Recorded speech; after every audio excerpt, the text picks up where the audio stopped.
Shambhala 2025 movie review 2 hours 24 minutes run టైమ్తో తెలుగులో ఆహాలో స్ట్రీమ్ అవుతుందండి. ఈ మూవీని అయితే నేను థియేటర్లో చూడలేదు, ఇప్పుడు ఓటీటీలో చూశాను. మూవీ గురించి నా ఒపీనియన్ చెప్పాలంటే నాకు కొంచెం మిక్స్డ్ ఒపీనియన్సే ఉన్నాయండి. మూవీలో చాలా ప్లస్లు ఉన్నాయి, అలానే మైనస్లు కూడా ఉన్నాయి. ఫస్ట్ మైనస్ల గురించి మాట్లాడుకుంటే పూర్ గ్రాఫిక్స్ అండి. 2025 ఈ టెక్నాలజీలో ఇలాంటి పూర్ విజువల్ ఎఫెక్ట్స్తో వస్తున్నారంటే స్టిల్ అన్బిలీవబుల్. బట్ మూవీ బడ్జెట్ని అండ్ అదర్ కన్స్ట్రైంట్స్ని దృష్టిలో పెట్టుకొని చూస్తే it is acceptable, fine. But చాలా తక్కువ బడ్జెట్లో ఉన్న మూవీస్ లైక్ కొత్తలోక, ఆయాలాన్, వాళ్ళు కూడా చాలా తక్కువ బడ్జెట్లోనే మంచి విజువల్ ఎఫెక్ట్స్నే ఎగ్జిక్యూట్ చేశారు. ఓకే, విజువల్ ఎఫెక్ట్స్ గురించి పక్కన పెడితే ఈ స్టోరీ అయితే సమ్ గ్రాఫిక్స్ని డిమాండ్ చేస్తుంది ఆబ్వియస్లీ, బట్ అవి కొంచెం ఏఐని గట్టిగా వాడారు. సో రీసెంట్గా ఏఐ వీడియోస్ని చూసి విసుకెత్తిపోయే వాళ్ళు అయితే మీరు కొంచెం డిసప్పాయింట్ అవుతారు. అసలే ఆది సాయి కుమార్ గారికి చాలా రోజుల తర్వాత ఒక డీసెంట్ మూవీ వచ్చింది కాబట్టి ఈ గ్రాఫిక్స్ విషయాన్ని గురించి కొంచెం పక్కన పెడదాం. And second thing, characters acting అండి. యాక్టింగ్ చాలా ఆర్టిఫిషియల్గా ఉంది. ఫర్ ఎగ్జాంపుల్, వాళ్ళు ఏదో ఫోర్స్ఫుల్గా నటిస్తున్నారని మనకి ఈజీగా అర్థమైపోయింది. Basically like serial acting. Actually serial actors they were too good. ఎందుకో కొన్ని క్యారెక్టర్స్ యాక్టింగ్ అయితే అసలు అనిపించలేదు.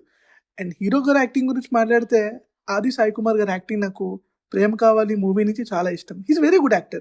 బట్ ఎందుకో ప్రాపర్ స్క్రిప్ట్స్ పడలేదన్నమాట ఇప్పటి వరకు. బట్ ఈ మూవీ వాటన్నిటికన్నా బెటర్ అనే చెప్పొచ్చు. అండ్ మూవీలో కొంచెం ల్యాగ్ కూడా ఉంది, ఫైన్. ఇవన్నీ పక్కన పెడితే మూవీలో పాజిటివ్స్ కొంచెం థ్రిల్లింగ్గా, ఎంగేజింగ్గానే ఉంది. కొంచెం రొటీన్ స్టోరీ కాకుండా సమ్వాట్ డిఫరెంట్. అంటే సైన్స్ వర్సెస్ శాస్త్రం అనే కాన్సెప్ట్స్ చాలా వచ్చాయి రీసెంట్గా, కానీ ఈ మూవీ కొంచెం వాటన్నిటికన్నా స్టాండ్ అవుట్ అవుతుందనే చెప్పొచ్చు. కొన్ని విషయాలకి ప్రాపర్ ఎక్స్ప్లెనేషన్ ఇచ్చినా కొన్ని వాటికి అస్సలు ఇవ్వలేదు. ఎందుకు ఏం జరుగుతుంది అనేది మనం ప్రాపర్గా కన్విన్స్ అవ్వకపోవచ్చు. బట్ ఇలాంటి మైన్యూట్ డీటెయిల్స్ అన్ని పక్కన పెట్టి నాకు నా ఫ్యామిలీతో మూవీని ఎంజాయ్ చేయాలి అనుకుంటే you can start watching this movie from ఆహా. ఫ్యామిలీతోనే చూడొచ్చు, డీసెంట్ వాచే.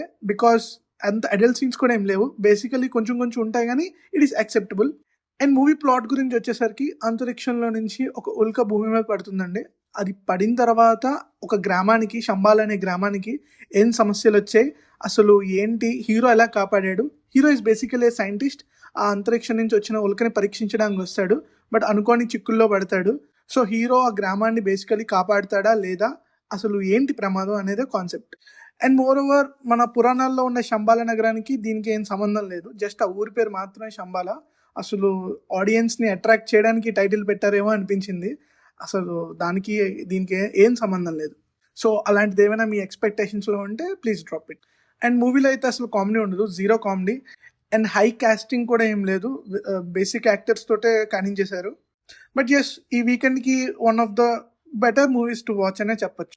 ఒకవేళ మీకు చూడడానికి వేరే ఆప్షన్ లేకపోతే ఈ మూవీని అయితే చూడొచ్చు మీ ఫ్యామిలీతో. Okay, thanks for watching and please do subscribe.